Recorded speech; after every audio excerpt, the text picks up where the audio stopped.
열왕기상 22장 41절에서 44절 그리고 51절에서 53절의 말씀을 읽겠습니다. 제가 41절의 말씀을 먼저 읽습니다. 이스라엘의 아합 왕 제4년에 아사의 아들 여호사밧이 유다의 왕이 되니 여호사밧이 왕이 될 때 나이가 35세라 예루살렘에서 25년 동안 다스리니라.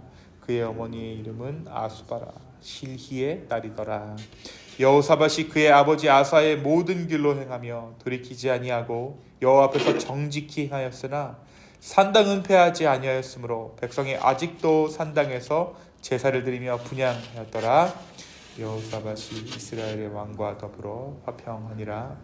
유다의 여호사밧 왕 제7년에 아합의 아들 아하시야가 사마리아에서 이스라엘의 왕이 되어 2년 동안 이스라엘을 다스리니라. 그가 여호와 앞에서 악을 행하여 그의 아버지의 길과 그의 어머니와 길과 이스라엘에게 범죄하게 한 느밧의 아들 여로보암의 길로 행하며. 함께 읽습니다. 바알을 섬겨 그에게 예배하여 이스라엘의 하나님 여호와를 노하시게 하기를 그의 아버지의 온갖 행위같이 하였더라. 아멘. 우리가 어제까지의 말씀을 통해서 우리 열왕기서의 말씀을 통해서 북이스라엘의 왕 아합에 대한 이야기를 함께 나누었습니다.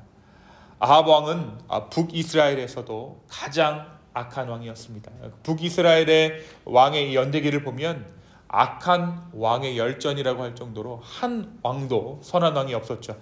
그런데 그 중에서도 가장 악했던 왕이 바로 이 아합 왕이었습니다. 그는 결국 나봇이라는 사람의 포도원을 빼앗으려다 하나님의 징계를 받게 되죠. 그리고 아합 뒤에서 모든 상황을 조정하던 그의 아내 이세벨 또한 하나님의 징계를 면하지 못합니다. 비참한 죽음을 맞게 되죠. 하지만 하나님께서는 뒤늦게 회개하는 아합을 보시고 그 죄에 대한 징계를 한 세대 뒤로 물려주셨습니다. 아무리 악한 왕이지만 하나님 앞에 회개하는 모습을 보이자 하나님께서는 그 긍휼을 베푸셨던 것입니다.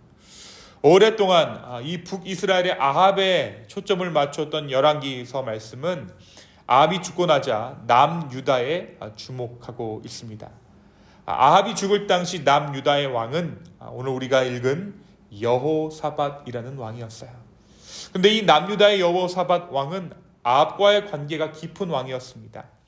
여호사밧이 이 남유다의 왕이었던 이 여호사밧이 하나님의 축복으로 많은 재물을 모으게 되고 나라의 평강을 이룰 때에 아합과 사돈을 맺게 돼요. 그리고 길르앗 라못이라는 곳을 함께 공격하게 됩니다. 아합이 길르앗 라못을 치자라고 제안하자 이 여호사밧이 그 제안에 응하게 된 것이죠. 하지만 이 길르앗 라못을 치러 갔을 때에 죽을 뻔하게 됩니다. 하나님께서 인간적인 술수로 동맹을 맺었던 이 두 왕을 징계하셨던 것입니다. 그런데 이 여호사밧은 그럼에도 불구하고 그에 대한 말씀 전반에 걸쳐서 살펴보았을 때 매우 선한 왕으로 기록된 왕이었어요. 남유다의 선한 왕을 꼽을 때에 히스기야, 요시야, 그리고 오늘 우리가 읽은 이 여호사밧을 꼽습니다. 오늘 말씀 43절에 보니까 여호사밧이 그의 아버지 아사의 모든 길로 행하며 돌이키지 아니하고 여호와 앞에서 정직히 행하였으나 라고 기록하고 있죠. 하나님 앞에서 정직히 행하였다 라고 기록하고 있습니다. 특별히 역대기에 보면 특별히 이 여호사밧 왕은 남유다의 재판 제도를 개혁한 것으로 나타납니다. 재판제도를 손봤다라는 것은 이 여호사밧 왕이 하나님의 대리자로서 이 남유다를 온전히 다스리고자 했다라는 것을 우리가 알 수 있는 대목이죠. 그러나 이러한 여호사밧의 통치에는 결정적인 오점이 하나 있습니다. 43절에 이야기하듯이 산당에서 제사를 드리며 분향했더라. 산당은 패하지 아니하였으므로 백성이 아직도 산당에서 제사를 드렸더라 라고 말씀이 기록하고 있죠. 그가 산당을 없애지 아니했다라는 거예요. 산당은 백성들이 곳곳에 산에 지은 예배 장소였습니다. 이 산당들은 처음에는 하나님을 예배하는 곳이었지만 시간이 지날수록 바알 숭배의 근거지가 되었던 것으로 추측됩니다.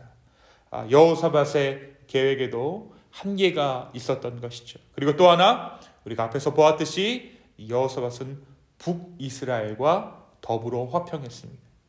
심지어는 사돈을 맺을 정도였지요. 문제는 그 이스라엘 왕이 화평을 이루었던 그 이스라엘의 왕이 아합이었다라는 사실이에요. 그 아합의 딸을 며느리로 맞이하게 되면서 유다에도 바알 숭배가 본격적으로 시작되게 되었던 것입니다. 오늘 말씀은 이 아합 왕 뒤를 이은 아하시아에 대한 말씀 또한 기록하고 있죠. 그의 행사가 여느 악한 왕 못지 않았다라고 기록하고 있습니다. 51절부터 53절의 말씀은 북이스라엘의 왕이었던 아하시아에 대한 기록이에요. 아합 왕 뒤를 이었던 왕인데 이 역시 그 여느 악한 왕 못지않은 악한 왕이었다고 말씀이 기록하고 있습니다. 이토록 타락하고 악한 북이스라엘의 왕들과 화평했다는 것은 이 여호사밧이 틈을 내주었다라는 의미입니다. 사랑하는 성도 여러분, 오늘 말씀은 우리에게 무엇을 말해주고 있습니까? 하나님께서 우리에게 더불어 화평하라 라고 말씀하셨어요. 그 아들 예수 그리스도를 통하여서 우리를 평화의 사도 삼아 주셨습니다. 더불어 화평해야 하는 것이 우리의 사명이죠. 하지만 우리는 악과 화평해서는 안 됩니다. 평화의 왕으로서 이 땅에 오신 예수님께서도 거지, 창기들, 병든 자들과는 함께 하셨어도 당시의 종교 지도자들, 바리새인들과는 결코 화평을 이루시지 않으셨죠. 오히려 그들과 논쟁하시고 그들이 가지고 있었던 비뚤어진 신앙들을 책망하셨던 것이 예수님이셨어요. 이처럼 화평에는 그 기준이 있고 그 기준을 세우는 데에는 지혜가 필요합니다. 오늘 이 화평을 이루는데 하나님, 내가 어떠한 기준을 세워야 합니까? 라는 그 지혜를 우리에게 달라고 기도할 수 있는 저와 여러분 되었으면 좋겠습니다. 그 화평의 기준을 여호사밧 왕은 누가 세웠습니까? 자기 스스로 세웠어요. 그래서 아합왕과도 사돈을 맺고 함께 연합해서 길라 라못을 치는 그러한 잘못된 행실을 하나님 앞에서 행할 수밖에 없었다는 것이죠. 하나님, 내가 내 기준대로 사람들과 화평하는 것이 아니라 하나님의 기준대로, 하나님의 지혜로 말미암아 내가 화평 이루기를 소망합니다. 주님, 나에게는 그 기준이 없사오니 주님께서 그 기준을 세워달라고, 주님께서 나에게 지혜를 달라고 간구할 수 있는 저와 여러분 되었으면 좋겠습니다. 그리하여서 이 마지막 때에 정말 주님께서 명령하신 그 화평을 이루라는 명령을 지키면서도 내 삶이, 내 영혼이 악의 길로 행하지 아니할 수 있는 보호받는 저와 여러분의 복된 삶 되기를 예수 그리스도의 이름으로 축원합니다. 두 번째, 열왕기서와 역대기를 보면, 역대상하를 보면 수많은 왕들의 행적이 기록됨과 동시에 이 산당을 어떻게 처리했는지 기록으로 남긴 것을 우리가 볼 수 있습니다. 이 산당이 중요한 근거가 되고 기준이 된다는 것이죠. 열왕기상 3장에 보면 솔로몬이 여호와를 사랑하고 그의 아버지 다윗의 법도를 행하였으나 산당에서 제사하며 분향하더라라는 기록이 있습니다. 또 오늘 말씀에 보니까 어떻습니까? 여호사밧 왕은 정직한 삶을 살았다고 기록되었지만 산당은 폐하지 아니하였으므로 백성이 아직도 산당에서 제사를 드리며 분향했더라라고 기록되어져 있습니다. 이 산당이란 이방 민족들이 신들을 섬기며 제사를 드리게 된 장소였습니다. 때로 이스라엘 백성들도 산당에서 하나님께 제사를 드리기도 했습니다만 신들을 섬겼던 자리를 남겨둠으로써 이스라엘 백성들이 하나님과 동행하는 삶을 방해받도록 방치해 놓았던 것은 아닌지 살펴보아야 한다는 것이죠. 오늘날 우리에게도, 저와 여러분의 삶에도, 우리의 삶에도 산당과 같은 것이 있는지 살펴야 합니다. 하나님을 믿는 믿음과 다른 것을 믿는 믿음. 내가 하나님을 의지하지만 하나님의 믿음과 동시에 내가 의지하고 있는 또 하나의 그 무엇, 그것이 바로 산당이라는 것이죠. 그것은 우리가 함부로 부서뜨리지 못합니다. 왜 부서뜨리지 못합니까? 불안하기 때문에. 또 내 욕심 때문에 내 삶 가운데 있는 이 산당과도 같은 존재들을 차마 부시지 못한다라는 것입니다.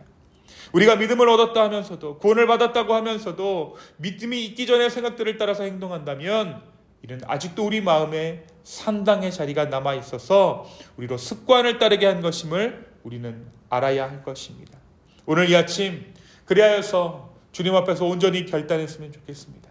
내가 산당과도 같은 다른 어떠한 수단과 방법을 의지하는 것이 아니라 주님을 따르겠습니다. 주님만을 따르겠습니다라고 온전히 기도할 수 있는, 그리하여서 예수 그리스도로 말미암아 내 삶이 성전됨을 다시 한번 깨닫게 되는, 나의 성전이 나의 인생이라는 성전이 새롭게 되는 역사가 이 아침에 있기를 예수님의 이름으로 축원합니다. 이 시간 함께 기도하시겠습니다. 주님, 오늘 이 아침에 주의 말씀 허락하여 주심에 참으로 감사합니다. 주님, 우리가 이 땅 가운데 화평을 이루지만 하나님의 기준에 따라 악과는 화평 이루지 않기를 소망합니다. 그러나 나에게 지혜가 없습니다. 주여, 오늘 나의 삶 가운데 지혜를 허락하여 주셔서 내가 죄를 범하는 것이 아니라 온전히 주 안에서 신실한 예배자로 이 하루를 살아가게 하여 주시옵소서. 또한 주님, 우리가 이스라엘 남유다만 산당을 없애지 않은 것이 아니라 우리의 인생 가운데 산당과도 같은 존재가 없는지 다시 한번 하나님 앞에 점검하기를 소망합니다. 주님, 내가 온전히 예수 그리스도로 말미암아 내 인생 선전된 것을 인정하여 아버지 앞에 나아가기를 소망합니다. 내 마음의 성전을 주님께서 정결케 하여 주시고 내 인생을 주님께서 주관하여 주시옵소서. 주님, 우리의 삶을 주님 앞에 맡겨드립니다. 주여, 내 삶을 인도하여 주시옵소서. 감사합니다. 이 모든 말씀 예수님의 이름으로 기도하였습니다. 아멘.